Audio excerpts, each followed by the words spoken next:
Bonjour à tous, bienvenue aujourd'hui sur ma chaîne. Je suis très content de vous retrouver encore une fois. Voilà, le but de cette chaîne, c'est de vous filer toutes mes astuces pour réussir soit en tant que stagiaire, soit en tant que designer salarié, soit en tant que freelance ou entrepreneur, en essayant d'allier état d'esprit de designer, capacité graphique entre guillemets, et puis attitude de business quoi. J'essaie de vous filer un peu tout ça parce que moi j'ai eu la chance d'être stagiaire, et quand j'étais stagiaire on me proposait toujours des boulots à l'issue de mes stages, et ensuite quand j'étais salarié j'avais réussi aussi à obtenir des augmentations et puis des postes à responsabilité, tu vois. Donc j'ai réussi un petit peu à trouver les petites clés à actionner pour essayer de réussir sa carrière. Maintenant que je suis entrepreneur aussi et freelance, j'ai été freelance, maintenant que je suis plus entrepreneur, j'ai réussi aussi à avoir des clients et à parler aux clients. Au début, j'y arrivais pas, je trouvais pas de clients, puis petit à petit, j'ai mis au point des techniques, des façons d'appeler, des façons de parler aux clients, des façons d'échanger avec eux.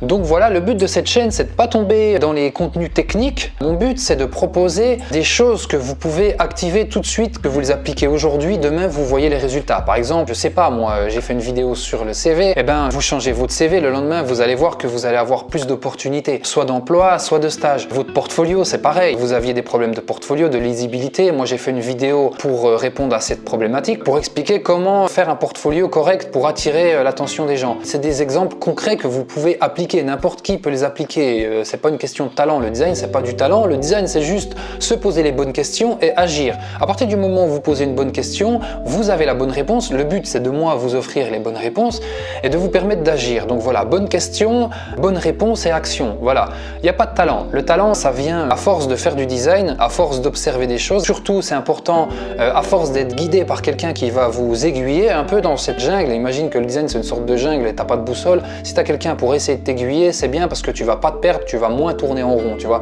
C'est vraiment le but. Parce que moi, j'ai beaucoup tourné en rond et le but, justement, c'est que vous tourniez pas aussi longtemps que moi. Voilà, donc à partir du moment où j'ai beaucoup tourné en rond, je vais dire bon ben là n'y va pas, tu devrais plutôt choisir ce chemin. Voilà pourquoi je fais cette chaîne. J'ai envie d'être un prof que j'ai pas eu la chance d'avoir, qui vous file un peu tous ces tuyaux. Donc avant de vous parler de la vidéo du jour, je vais vous demander un truc, je vais faire une petite grève de la parole pour que vous vous abonniez et pour que vous activiez la cloche.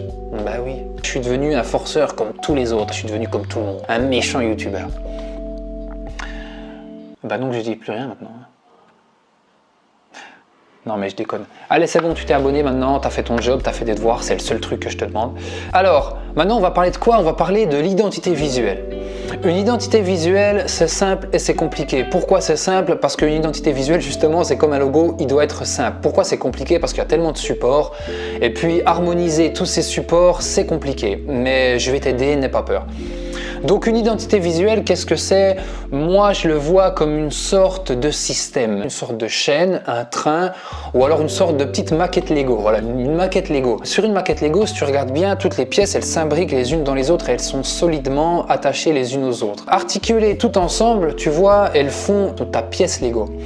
Donc une identité visuelle, c'est ça, c'est plein de modules assemblés les uns aux autres. Donc ton identité visuelle, c'est la même chose, c'est un ensemble de modules qui fonctionnent comme un engrenage les uns par rapport aux autres pour véhiculer le message et les messages de ta marque. Une identité visuelle n'est pas un logo et un logo n'est pas une identité visuelle. Un logo à lui seul, il ne peut pas cristalliser toutes les valeurs d'une marque, il ne peut pas expliquer à lui seul, balancer dans la nature tout seul sur une feuille blanche, il ne peut pas expliquer ta marque. Le pilier numéro 1 de ton identité visuelle, eh bien, c'est le logo. Le logo, comme je disais, c'est pas ta marque c'est pas ton logo, ton identité visuelle c'est pas ton logo et ton logo c'est pas ton identité visuelle. Ton logo c'est un peu la cerise sur le gâteau, voilà si tu peux faire un parallèle, c'est aussi la locomotive qui traîne toute ton identité visuelle. C'est une sorte de point de ralliement qui sera poinçonné sur tous les éléments de ton identité visuelle.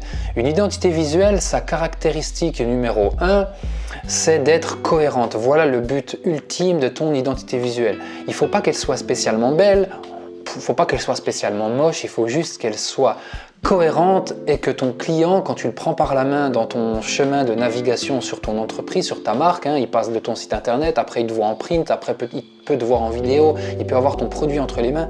Ton identité visuelle, elle doit être cohérente dans toutes ces étapes. Le pilier numéro 2 de ton identité visuelle, c'est les polices de caractère. Voilà, les polices de caractère, elles sont très présentes. Pourquoi? Parce que quand tu fais du contenu sur des pubs ou sur un site internet ou sur une brochure ou sur une page de vente ou sur une campagne d'affichage, c'est la police de caractère que tu vas voir. Donc la police de caractère, il faut lui accorder une très grande importance.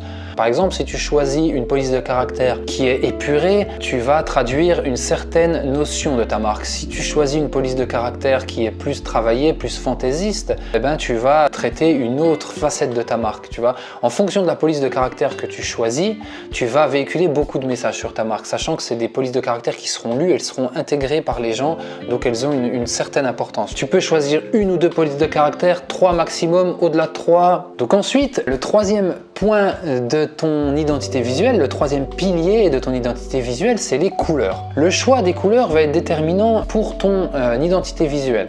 Bien sûr, encore une fois, l'identité visuelle étant à traiter de manière cohérente, il faut faire attention à ce que tes couleurs soient cohérentes et soient les mêmes sur tous les supports. Donc bien faire attention que la couleur tes supports print se rapprochent au maximum de ta couleur sur les écrans. Tu vois, c'est les choses à vérifier pour qu'elles soient cohérentes encore une fois. Donc voilà, les palettes de couleurs sont très importantes.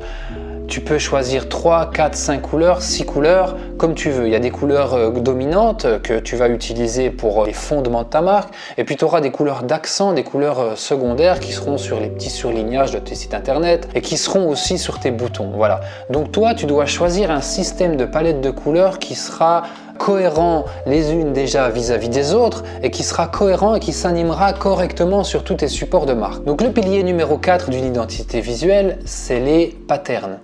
Les patterns, qu'est-ce que c'est? C'est les motifs. Tu vois ce que c'est le motif de Louis Vuitton. Il y a aussi le motif de Burberry. Maintenant il a changé, mais maintenant ils ont refait un monogramme. On appelle ça des monogrammes. Donc tu as le monogramme de Burberry, tu as le monogramme de Fendi aussi. Ça c'est des patterns, des monogrammes et des textures. Donc ton identité de marque, elle s'exprime aussi à travers ces motifs, à travers ces textures et à travers ces patterns. Donc voilà le 4e pilier de ta marque. Le 5e pilier de ta marque à prendre en compte et à vérifier quand tu fais ta marque, si tu es en train de faire ta marque, c'est tout l'aspect photographique et animation. Chaque image a son traité et ses prises de vue propres. Par exemple, tu regardes les photos Ikea, elles ont toutes la même luminosité, elles ont toutes la même dynamique de composition. Toi, quand tu imagines une marque pour toi ou pour un client, tu dois penser aussi au cadre photographique et au cadre de l'animation, tu vois. Imagine le grain que tu veux pour tes photos, imagine le rendu que tu veux et imagine les prises de vue. Tu te fais une sorte de petit protocole et tu dois respecter ça, ça va faire partie de l'ADN de ta marque. Ensuite, le 6e pilier de ta marque, c'est tout l'univers iconographique et toutes les illustrations liées à ta marque. Quand tu arrives à créer une marque, essaie d'imaginer les petites illustrations qu'on va retrouver. Donc l'univers iconographique et pictural, c'est des choses qui font partie de ton identité visuelle.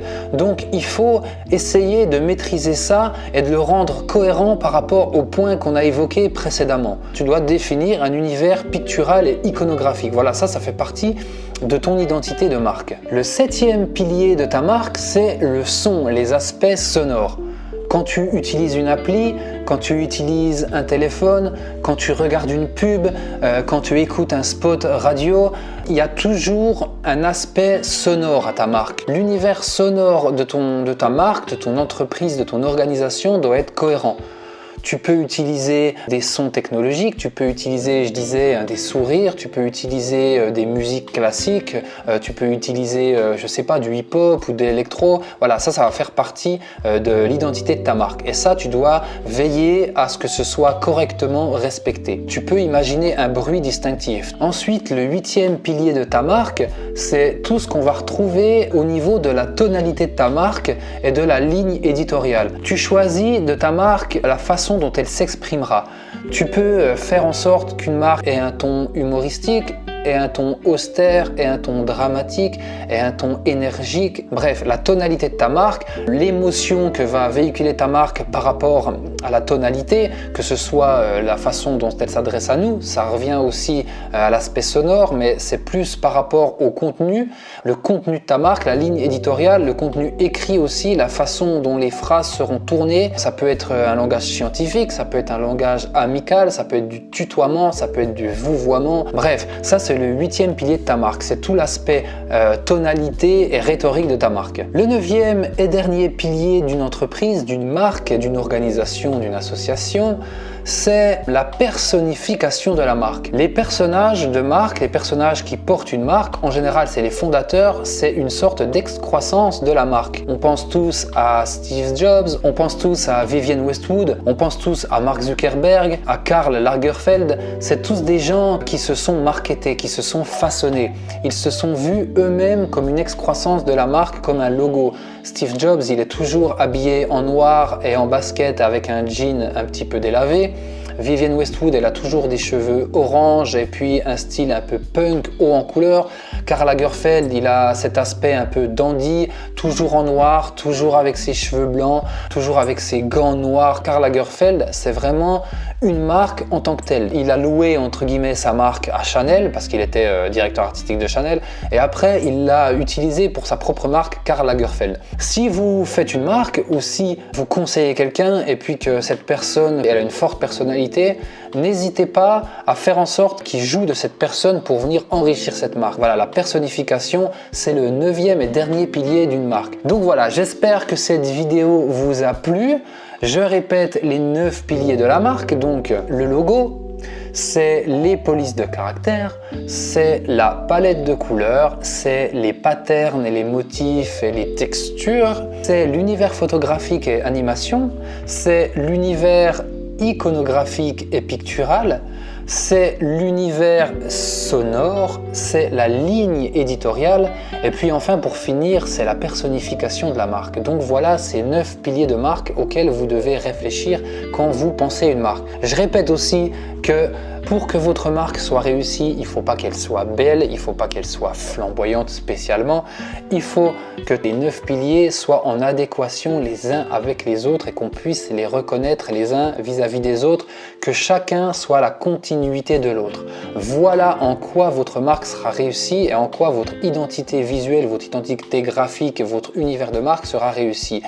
J'espère que cette vidéo vous a plu. Je vous invite encore une fois à vous abonner. Je fais pas mal de contenu sur mon blog. Le blog, c'est un pendant intéressant à la vidéo parce que la vidéo, j'ai tendance à partir un peu dans l'impro alors que le blog, c'est plus réfléchi, c'est plus écrit. Si vous avez des questions, je me fais un plaisir de répondre en commentaire. Vous pouvez m'ajouter sur LinkedIn aussi.